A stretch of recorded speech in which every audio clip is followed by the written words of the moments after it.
So guys, what happens when you go over budget?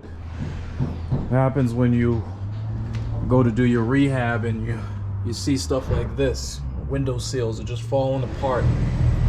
And when you thought your framing budget was going to be one number, but it ends up being something completely different, because you have floor joists that are falling apart, window frames that are falling apart, places where critters have gotten in. Well, what do you do when you go over budget? And there's a couple of different things that you do. We build rentals.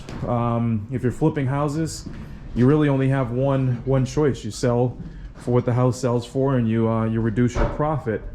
But when you're doing rentals, you have a couple different options here. We can take on additional debt. Let's say if all this rotted wood that we're discovering comes to a point where it's additional $30,000 or $40,000 that we didn't account for, we can basically take on additional debt, a private debt partner, an additional note on the property, and hopefully our rental income will cover that additional debt as well. Option number two is we still own 100% of the equity within this property. So technically what we could do is we can go out and we can get an equity partner. We can basically say, have somebody come in and basically say, would you like to be a partner with us? And for an extra $40,000, we're going to give up 10% or 30% or 20%, whatever numbers make sense for you and that particular equity partner to come up with. So debt, option number one would be to come on with additional debt.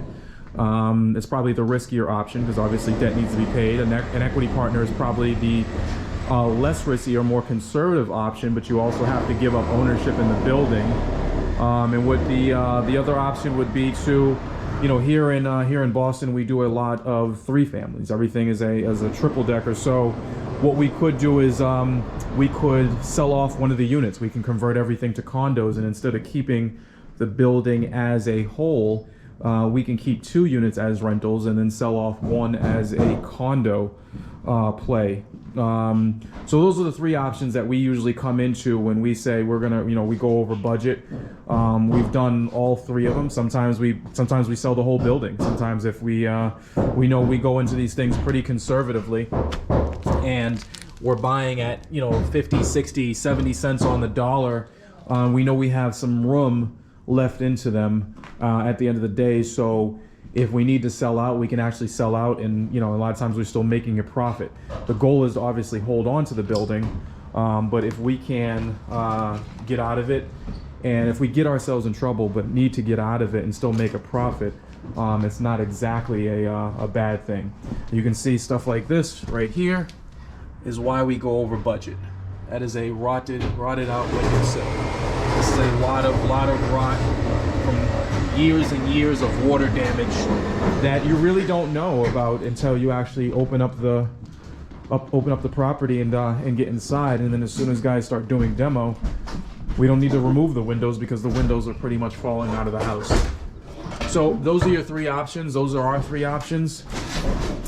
Again, some floorboards that just basically just caved in. Taking on additional debt, taking on an equity partner, selling a portion of the building, selling the entire building. Those are our 4 kind of exit strategies if we run into trouble with our additional problems here.